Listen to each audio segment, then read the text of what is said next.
People come into communities, take the knowledge and take it somewhere else.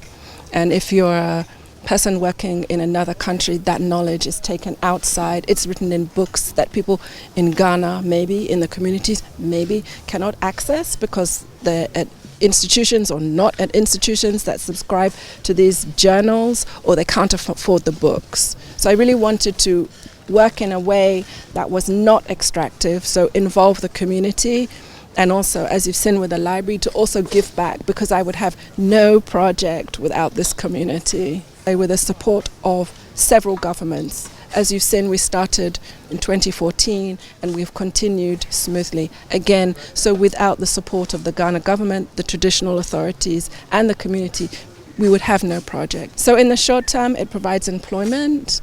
Some of them are in school. Some of them go for long periods of time, as we all know the high rates of unemployment.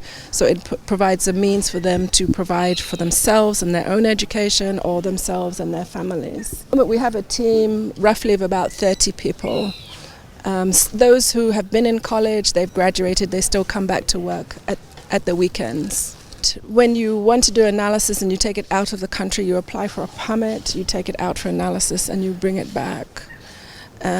So there's no chance, for those of you who are worried about collections, African collections outside, that won't happen with this project.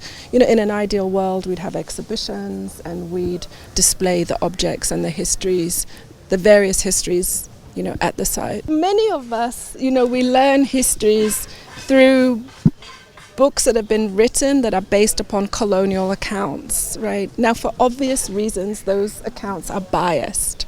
Those of us who do this kind of archaeology, we argue that we can rewrite African history looking at the archaeological record in conjunction with the oral histories that have been passed down through the generations. So that is an expansion of a community-engaged archaeological heritage project to also working with the community, but this time with artists, to paint the histories of these historic houses and certain personalities that lived in these historic houses. Again, it's a collaborative project, so elderly people in the house who've been passed these histories down through the generations, shared them with the artists. And let's not forget, you know, murals is one of the oldest visual art forms, right, that goes back.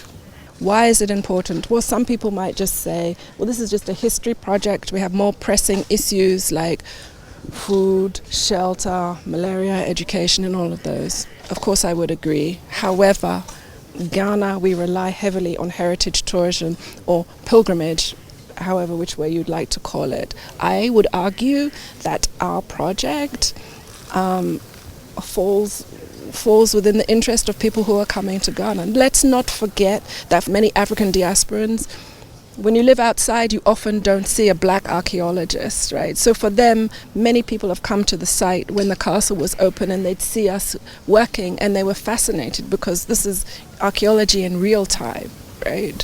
So although there are many other forts and castles where people visit, this is the only one with an extensive research agenda, and you can see, you know, in the garden. So this could contribute to the Traditional Council and Ghana government's plans for tourism. We have a large collection of about 180,000 artifacts. These tell us about social life in and around the castle. So, for example, if we were to read some of the colonial accounts, they would mostly, you know, present a particular kind of history that might not, for example, talk about the presence of women, right? Because these are Danish men conducting trade. They're going to talk about trade. They're never going to talk about the relationships they had with these women on the coast. But we know that if they didn't have these relationships, people like us would not have the surnames that we have.